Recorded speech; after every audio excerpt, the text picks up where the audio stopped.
Why are Europeans so susceptible to guilt?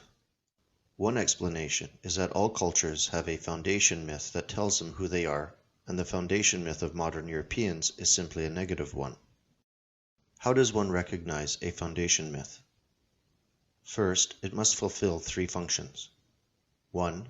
It explains the origin and structure of the world and society around it. 2. It defines ultimate good and evil, and from those definitions are derived the values that are used to justify the holding of power. 3. It determines what is held sacred in that society. For modern Westerners, the story of World War II has become their foundation myth. It fulfills all three functions. 1. We live in the post-war world. The lines on the map, the institutions, the sense of what era we live in, all arise from the starting point of World War II. Second, ultimate evil is Nazism.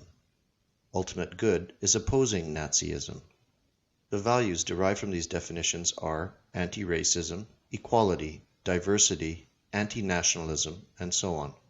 Thirdly, the only thing that is held sacred that cannot be denied or mocked in the contemporary West is the Holocaust.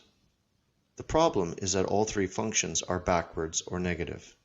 Instead of the originating event being one of fertility and new life, it was a conflagration of death and destruction.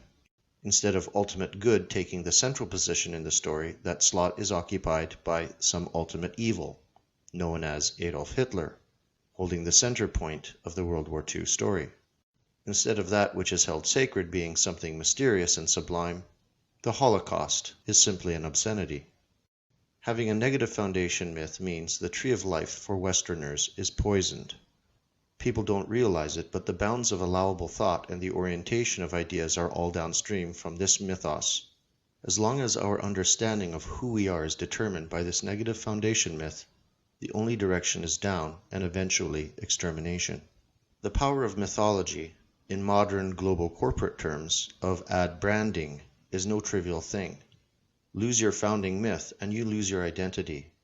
What has happened to white Westerners is worse. We have not just lost our identity, but we have been shackled to a corrosive, malignant one that threatens to subsume us in self-annihilationism. We have our new founding mythology, and it requires endless sacrifice with no hope of glory. How fucking depressing. There's a Holocaust museum or Holocaust memorial in most US cities, small and large, which you will stumble upon if you visit long enough.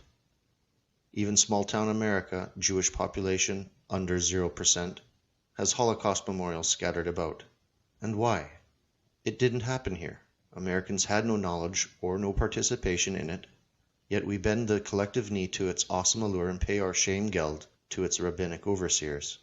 The subtext to this is that the prime function of Holocaustianity isn't memorialization, it's the flexing of power. And unlike Europe, Holocaustianity isn't America's first or foremost negative foundational neo-myth. That honor goes to slavery and the Civil War, the origin and structure of the negative myth, the South being the ultimate evil, Lincoln the sacred figure. It is all coalesced into a new civic religion to give de-Christianized SWPL libshit whites the opportunity to feel the divine pull of a higher calling. So Heritage America is getting socked with two negative foundation myths, while at the same time dispossession and redaction of the real positive American mythic figures continues to grow apace. And when you add to all of this millions of advertisements, documentaries, Hollywood movies, comic book narratives, and what your grade 3 teacher told you, your brain has been polluted with an unending stream of self-nihilistic prophecy. This agenda is purely hatred. It is the indoctrination that precedes real genocide. And if an acute awareness to its existence is not obtained shortly, there will not be a single true-blooded European left on Earth within 100 years.